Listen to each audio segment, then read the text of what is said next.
Hello mga kamamshi! Welcome to my vlog!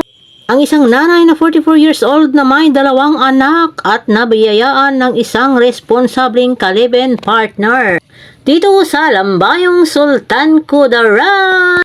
For today's video mga kamamshi ay maaga akong nagluto ng aming almusal at ang aking niluto ay nilagang kangkong.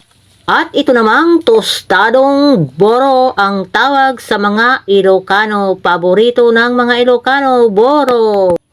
At dahil linggo ngayon, market day dito sa Lambayong Sultan Kudarat, pagkatapos kong nagluto ng aming almusal, ay pumunta na ako ng palengke upang mamalingke ng kailangan sa kusina. At tama nga ang iyong narinig mga kamamshe, mamalingke ako ngayon dahil linggo. At itong aking ginagawa tuwing linggo dahil market day, marami kang mapipili ang mga iba't ibang gulay, mga ricado, mga bulad at iba pa. Pagdating ng bahay, dali-dali naman akong kumain ng aming almusal dahil linggo ngayon ay araw ng simba. Kaya heto na nga, nakapaghanda na kaming magsimba.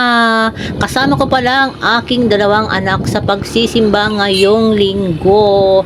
At heto na nga, andito na kami sa simbahan. Alas 10 na kami nakauwi ng bahay, kaya heto, ayan, nagtutulungan naman kaming naghanda at nag-slice o nagbalat ng mga gulay na aming lulutuin ngayong pananghalian. Ayan, tinulungan niya ako pero iniwan din ako sa huli. At heto na nga mga kamamshe, tapos na ako sa paghanda ng aking lulutuin at alam nyo naman siguro kung ano ito. At heto na nga, magluluto na ako at umpisahan ko ng pagluluto ng aming pananghalian.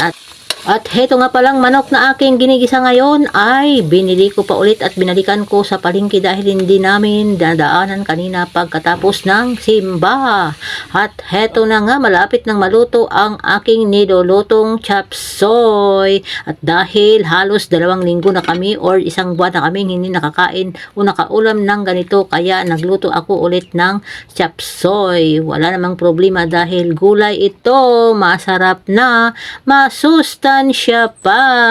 At sa ilang sandali, heto na nga, naluto na po ang ating pananghalian at nakapaghanda na rin sa hapagkainan. At heto na nga, sabay-sabay na kaming kumain ng aming pananghalian.